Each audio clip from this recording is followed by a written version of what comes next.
মহেশপুর উপজেলার সীমান্ত এলাকার কোদলা নদীতে বাংলাদেশিরা গোসল ও মাছ ধরতে গেলে বাধা দিত বিএসএফ। এ নিয়ে দুদেশের নাগরিক ও বিএসএফের মধ্যে একাধিকবার বাকবিতণ্ডাও হয়েছে। বিষয়টি বিজিবির মহেশপুর ৫৮ ব্যাটালিয়নের নজরে আসলে খোঁজখবর নিতে থাকেন তারা।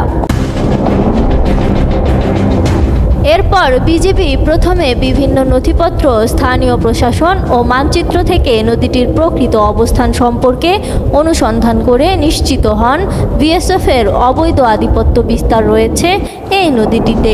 তাদের অনুসন্ধানে বেরিয়ে আসে নদীটির মাটিলা এলাকায় ৪.৮ কিলোমিটার এলাকার আসল মালিক বাংলাদেশ।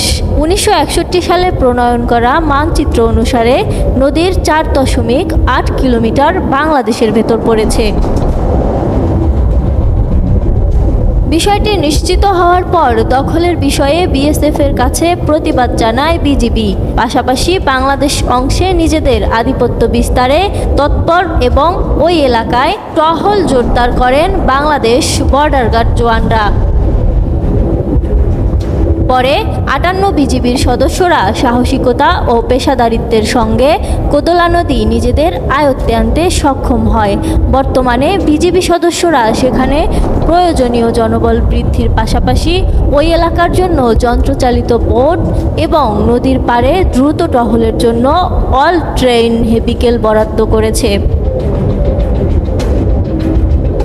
৬ জানুয়ারি সন্ধ্যায় বিজিবির মহেশপুর ৫৮ ব্যাটালিয়নের পক্ষ থেকে পাঠানো এক সংবাদ বিজ্ঞপ্তিতে বলা হয়, ৭১-এ মুক্তিযুদ্ধের পর ভারতের সীমান্ত এলাকায় বসবাসরতরা শূন্য রেখা ছেড়ে বাংলাদেশের অভ্যন্তরে চলে আসেন।